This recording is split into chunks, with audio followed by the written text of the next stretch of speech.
Hello viewers, welcome to our program, Marriage and the Home. I want to continue to appreciate all those who have been watching, and I want to encourage you to continue to watch because there's a whole lot we are going to learn from this discussion talking about the issues of life when it comes to marriage. So far, we have been saying a lot about marriage, and in the last 3 episodes we have been talking about the challenges of marriage. We are able to list about 10 of them, 10 challenges, and we said there are financial challenges, there's childlessness, there's infidelity, there's domestic violence, there's health challenges, there's unpleasant behavior or performance of the children, there's incompatibility issues, there's lack of trust, there's sexual dissatisfaction and lack of intimacy. And we said that there are many more of these challenges, but for the purpose of this program, we are only addressing about 10 of them. And in the last 3 episodes, we have treated 6 of them. In this episode, I'm going to talk about 2 other challenges. That is incompatibility issues and lack of trust. So we go into the first one, which is incompatibility issues. This particular problem, I don't know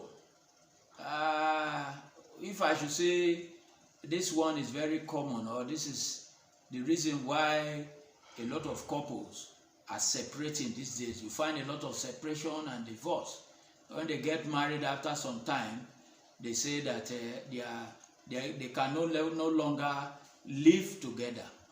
I don't know if that is the case of Bill Gates, but I want to believe it should be a different thing. After 27 years of marriage, they said they can no longer live together. There's a legal institute, they call it Legal Information Institute. They defined incompatibility in marriage as, it says, incompatibility refers to persistent and unresolved conflict between spouses that make it impossible to continue living together as spouses. There are issues that makes them, they are not able to live together anymore. So they say they are not compatible. These issues cannot be resolved. So that is what you find here. Now, at this point, the couples are no longer intimate.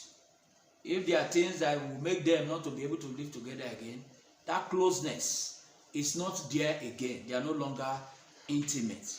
The love is not there anymore if it was there in the first place. And then it gets to a point where either one party or both parties, they begin to get irritated by each other. Once they cross each other's path, they are irritated. They can't sit together in a room. That's the kind of thing you find. You also find disagreement. They don't agree in a lot of things. Sometimes things as little as food that they prepare, that they want to eat. The one will not want to eat with the other, or the husband will not accept the food that is prepared by the wife. They get irritated with things that normally should not irritate them. Then there is no cooperation. At this point, they cannot go to functions together. They can't attend church service together. They can't go to parties together. So you find these kind of things when the couple say they can no longer live together. That is incompatibility.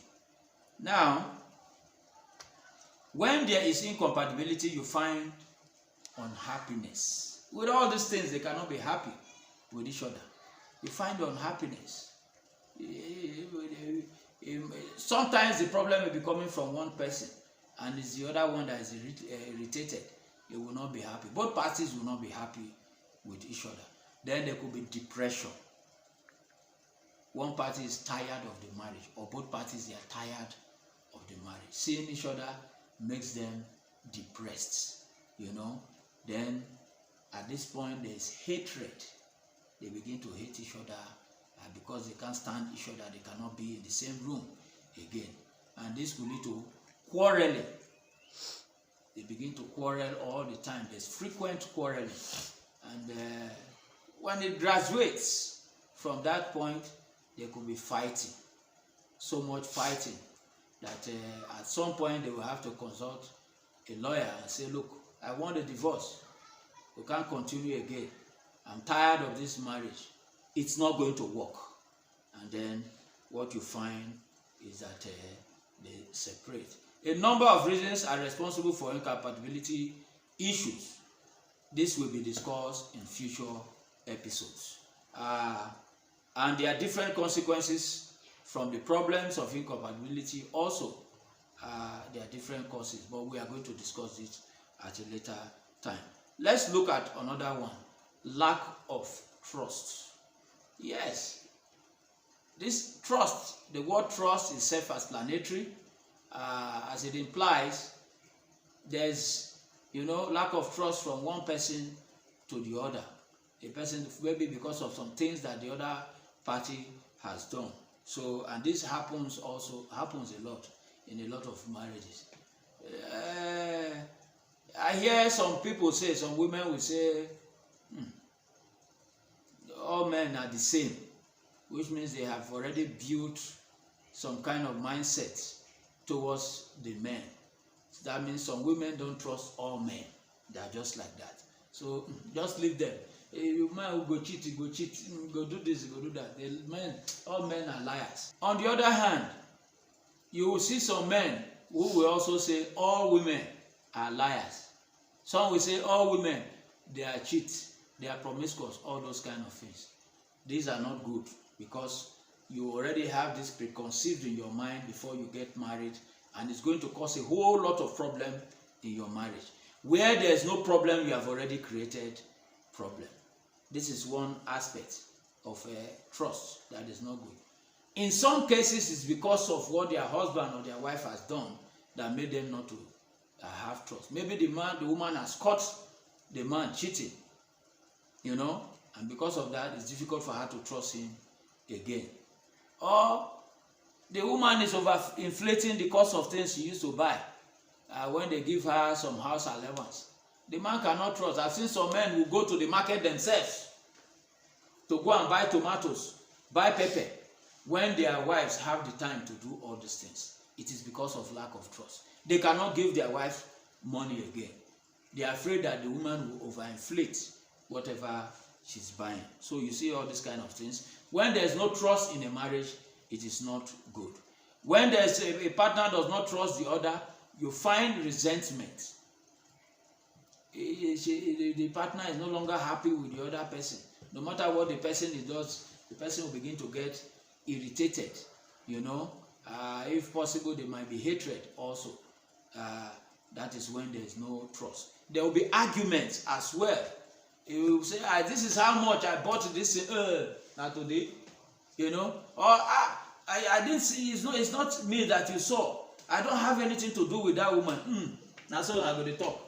All those kind of things will happen. They will argue and all that. Sometimes it will lead to quarrel. I saw you. It's not me you saw. I saw you. It's not me you saw. I don't know her. I don't have anything with it. Liar. What of this girl? What of that one? All those kind of things will happen. And then intimacy begins to fade, which is the primary purpose of the marriage in the first place. It begins to fade. They are no longer close. And the other thing that will happen, denial of sex. And when that one it gets to that level, the marriage is heading for a rock. A number of reasons are responsible for all this, like we mentioned some of this, and we are going to discuss it further in other episodes. And there are also many other different consequences, which we will also discuss in other episodes. Thank you for watching. I want you to continue to watch. I want you to subscribe if you have not subscribed, and share to other people so that they can benefit from this program. Till I come your way again next time, I want you to remain blessed. Have a happy marriage.